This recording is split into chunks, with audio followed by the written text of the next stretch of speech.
I'm Kamal Santamaria. This is Counting the Cost on Al Jazeera, your weekly look at the world of business and finance. This week, land grabs. From the Middle East to the Middle Kingdom, when buying land in foreign countries to feed your growing population isn't always welcomed by the locals.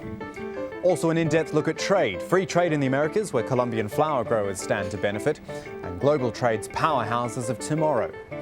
And doing business in the Middle East, the region's booming, but you can't just walk in and grab your slice. This man will explain how it all works. But we're starting this week with something we've actually not looked at in a long time: food security and all that comes with it. Specifically, we're talking these so-called land grabs, moves to secure foreign turf to grow food. You've got countries in the Middle East buying up tracts of land in Africa and Asia. You've got rising populations in China and India demanding more food. It all makes farmland the investment of choice. And it starts with the demand. First, the United Nations estimates the world's population will rise to 9.2 billion by the year 2050. It's around 7 billion right now. So if you've got that number of people, simply you need more food, don't you? In fact, 70% more food is the estimate from the United Nations in that same time frame. But it's got to be affordable too. During the 2006 to 2008 food crisis, the price of rice, and this is just one example we could have looked at, that went up 217%. Too much demand and not enough supply.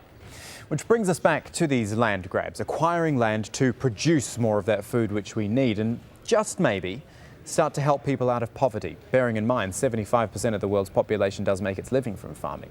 Our case study this week is Argentina, where Chinese firms are looking to lease the land to help meet demand for their staple crops. Is it good business or is it morally questionable?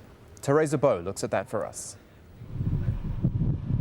The seemingly never-ending landscape of Argentina's Patagonia.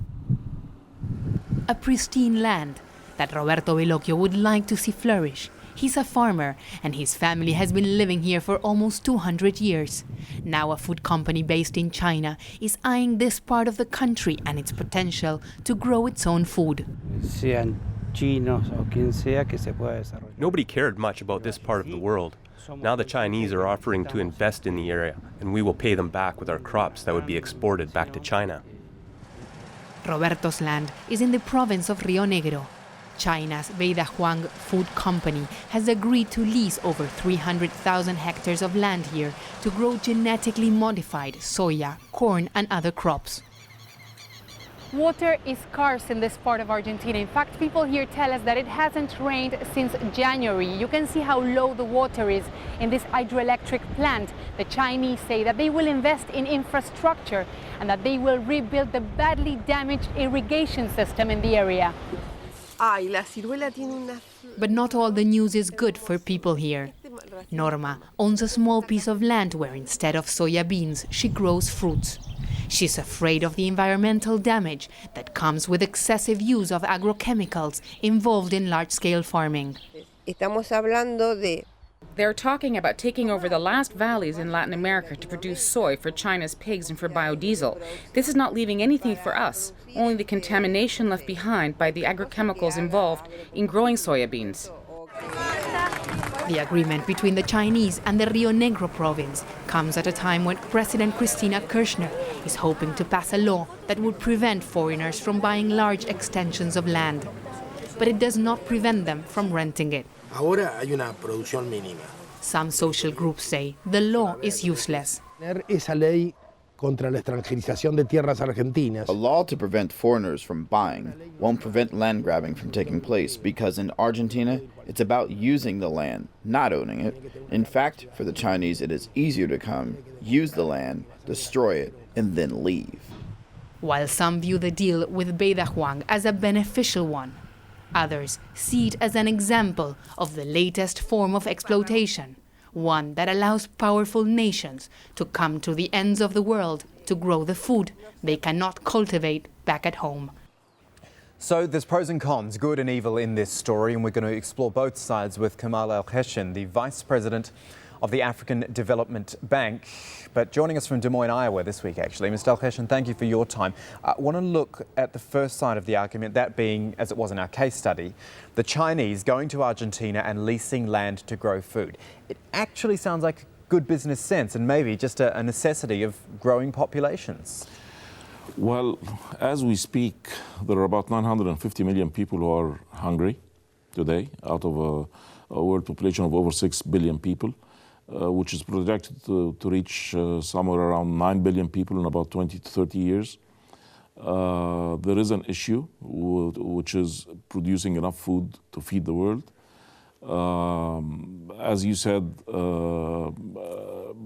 foreigners or foreign interests, be it governments or investors, private investors or multinationals, buying land in other countries is a trend, which is it's a growing trend. We've seen it in different parts of the world. But as with any economic activity, there needs to be a well-defined framework within which these deals should be implemented, and we need to make sure that the terms and conditions are also favorable to the host countries and not only to the people coming from across the border. So in other words, turning it into a proper business deal with rules and regulations, so it doesn't just turn into a land grab, as we tend to call it, whereby people might end up getting taken advantage of. Well, that's the reason why we see the term land grab being used both by the media and by many of the specialized agencies. It's because there's this perception that it's a grab of resources, and comes with the land comes also the water resources. And ideally, this should be turned into a regime or a system whereby the term land grab stops to be used and it becomes a mutually beneficial relationship or arrangement between the two parties, the host and the investor.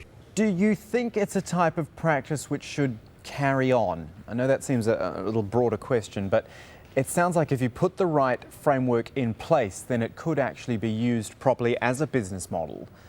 And people won't get exploited, and it will actually end up benefiting both sides, maybe.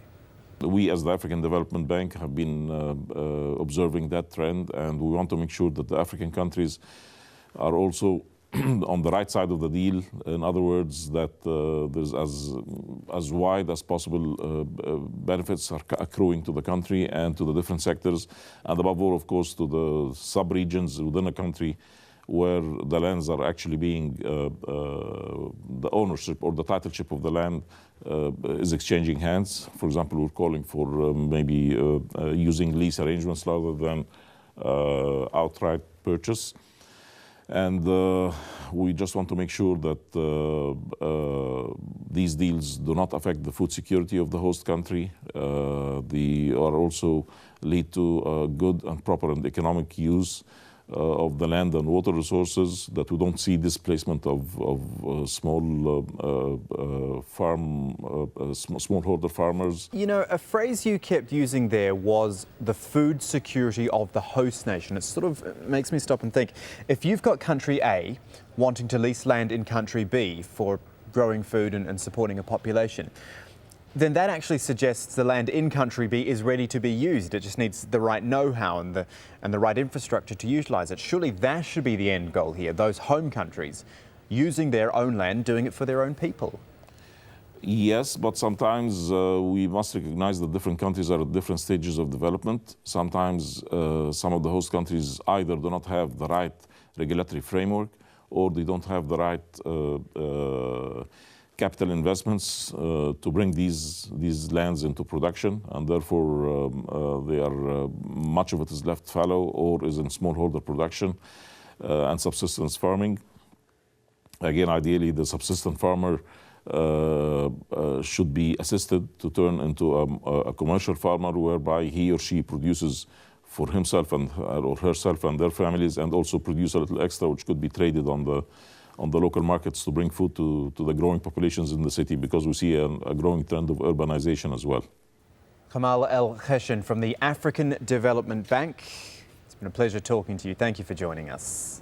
And still ahead on Counting the Cost, we're out and about here in Doha, not to look at why business is booming, but how. Coming up, the tricks and traps of setting up shop here in the Gulf. We're going to look at free trade now, the idea of traders buying and selling across national boundaries without governments getting in the way. The US Congress has just passed free trade agreements with South Korea, Colombia and Panama, the biggest such deal in 17 years. And supporters say it could boost US exports by billions of dollars and create thousands of much-needed new jobs. Andy Gallagher looks at that from Miami. Flowers are big business in South Florida. All of these blooms are flown in on a daily basis from Colombia, a trade worth hundreds of millions of dollars a year. But things could get even busier here. The new free trade agreements should mean these flowers will be cheaper.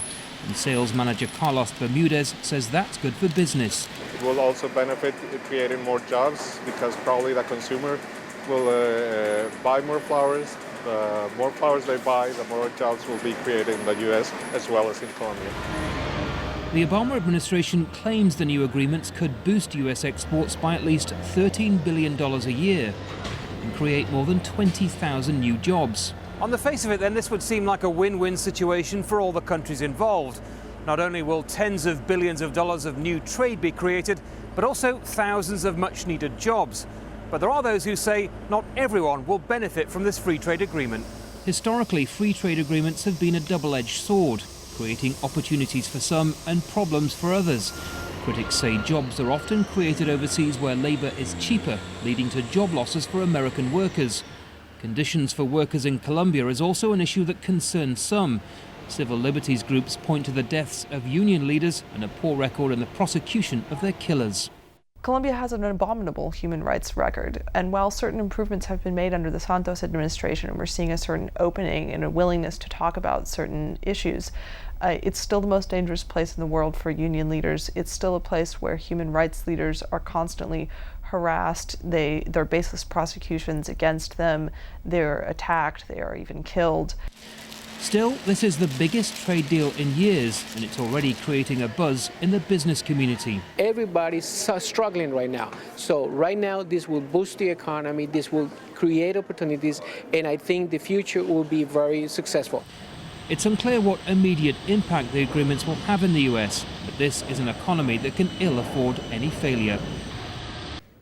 So that's the US trading with, shall we say, lesser countries, maybe emerging ones at some point. And it's how all these different countries at different stages of their development trade with each other, which will have such an impact on the way the global economy grows. Which is why this next piece of research from global banking giant HSBC is so interesting. It's taking a 15-year view, actually, as to how global trade will change between now and around 2025.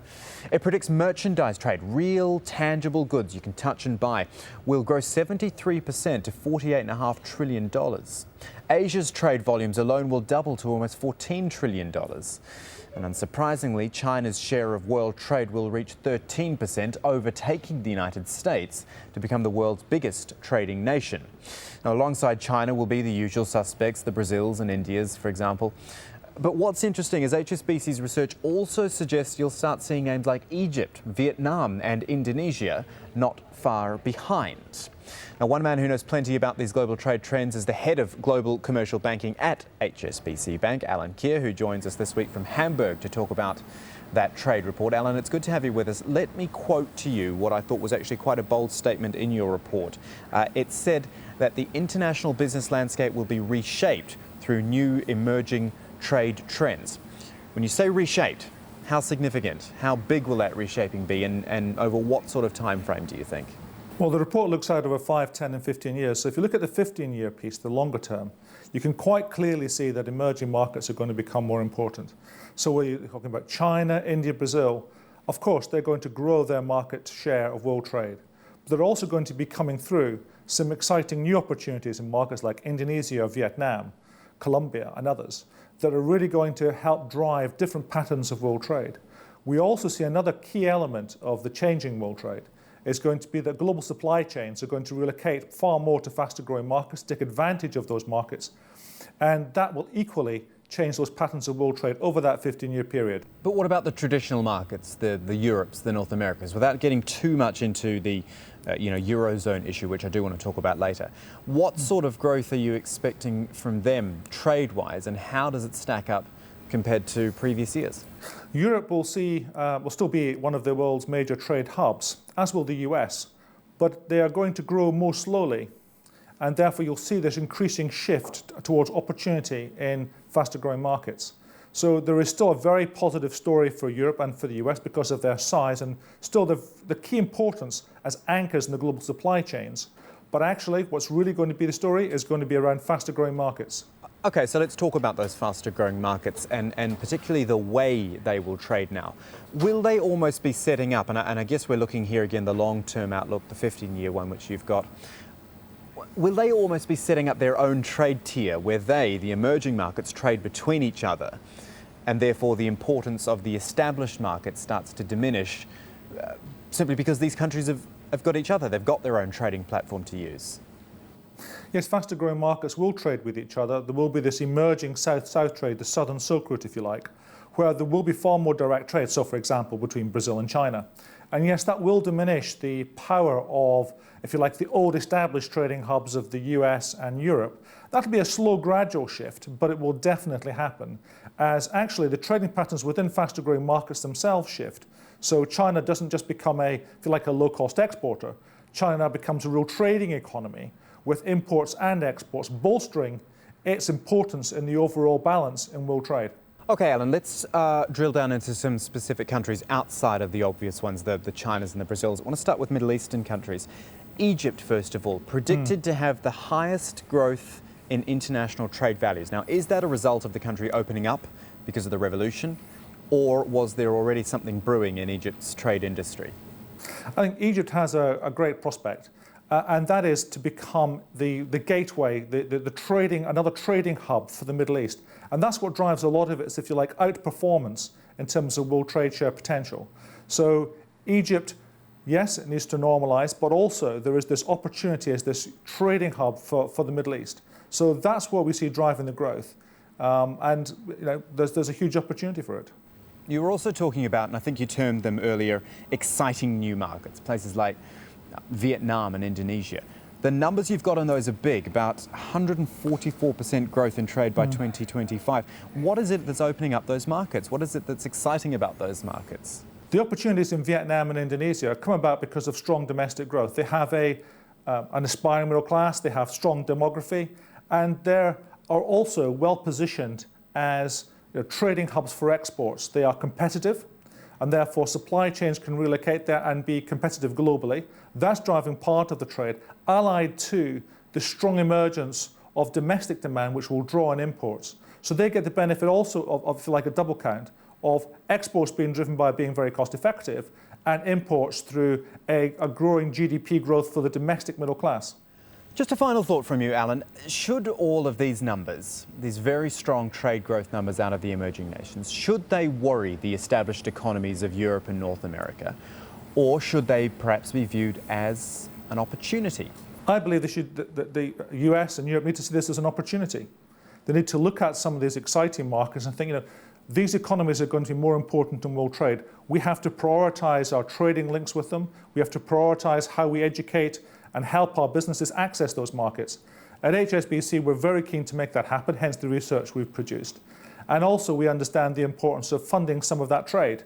So we really believe that businesses in Europe and in the US need to take a bold and positive step, look at some of these emerging markets, not just the usual suspects, if you like, of China, India, and Brazil, but some of these more interesting trade routes that are opening up, and work with organizations, whether that's government or somebody like us as the leading trade bank in the world, to make sure that they are taking every advantage of this, because if they don't, somebody else will. Alan Keir from HSBC talking trade on Counting the Cost. Great to have you with us. Thank you. Thank you very much, Kamal. Finally this week, doing business in the Gulf. We talk so much about how things are booming here. You heard it in that interview, in fact. It is true. Companies are hiring and expanding. There's a lot of work available. Getting to the point where you can do work, though, is a little tricky. See, there's a sponsorship system which governs living here and a partnership one which you need to open a business, and it can all be a little daunting at first. That is until you find your local partner. So this is West Bay in Doha, the high-rise end of town, which you'll see in the promotional videos and the brochures. Part of town where new businesses are encouraged to come and set up. And why not? I'd say in the last 6 years that I've been here, about 80% of these buildings have popped up just in that time. And this is the old part of town, Grand Hamad Street, where commerce lives and where the old marketplaces are, the original businesses of Doha. It's not that the two areas are mutually exclusive. There's a lot of convergence and there's plenty of big business up this end of town as well. But the fact is, wherever you want to do business, if you want to open up shop here, you're going to need a bit of help. And it's not just local knowledge you'll need, you will need your Mr. 51%.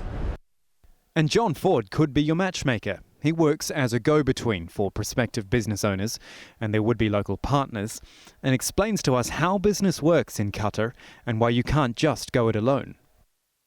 Okay, in effect, the Qatari law stipulates that 51% of any limited liability company needs to be owned by either a Qatari individual or a Qatari corporation. There are several thousand individuals and companies in Qatar that can offer that service. One of the key objectives of any company coming to Qatar is to find the right partner. So when you have this 51% partner, does that mean they have 51% of the say, or are they a silent partner, or do they expect to be able to have a say in the decision making? In Qatar, due to the proxy law in Qatar, the local partners need to be active, so you can't have a silent partner in businesses.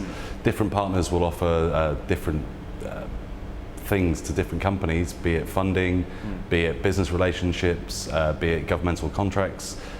So you know the due diligence into the partner that you choose is of utmost importance. Does that put people off though? If they come here, they come to your business, which helps as a go-between, and you explain this to them and say, well, you are going to need a 51% partner. Does that sort of put people off a bit who might be used to having 100% control over their own company? Very much so. Companies that tend to come out of the United States and Europe, and especially when they're PLCs, who have a board of directors to answer to and shareholders in the mother country, are very alien to the fact that they have to give away a majority shareholding to what in effect is a completely foreign entity.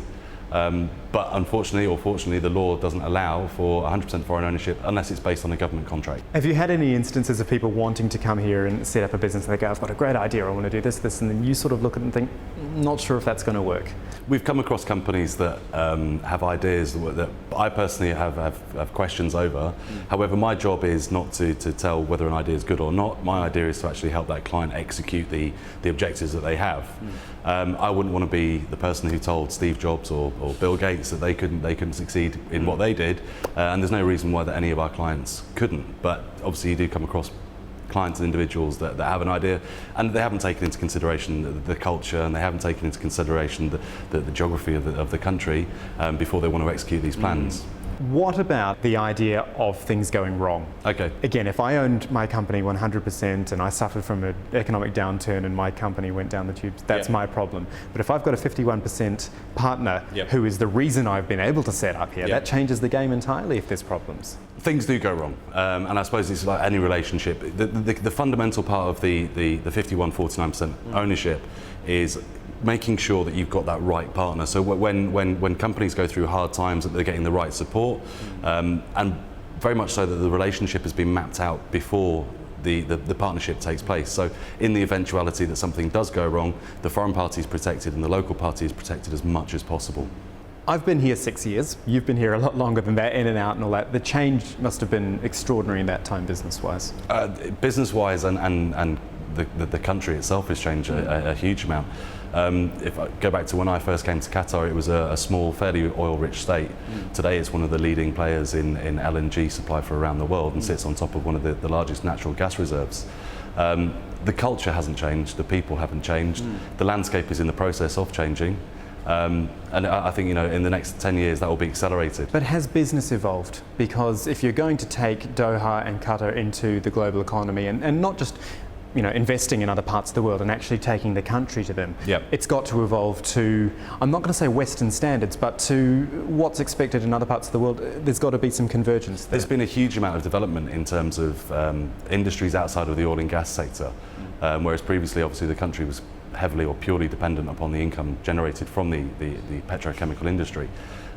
Because of the introduction of Western companies coming into Qatar, there is going to be an uplift in standards and service provided to the general public in terms of other sectors. So there's a general step up in terms of the quality of industries that are coming to Qatar. As long as those industries get it, as long as they understand how it works here and what they should adhere to. And that's making sure they get the right advice before they come to Qatar. And that is where we'll leave you for this week. But if you want to get in touch, here's how you do it. Either send a tweet to me at Kamal AJE or our business editor at Abid Oliver Ali, all one word. If you're not on Twitter, hop on the email. countingthecost@aljazeera.net is our address. While you're online, though, head to aljazeera.com/business. From there, you can link onto the CTC page where we put all our episodes up in full for you to catch up on whenever you want. But that is it for this edition of Counting the Cost. I'm Kamal Santamaria from the whole team. Thanks for joining us. The news on Al Jazeera is next.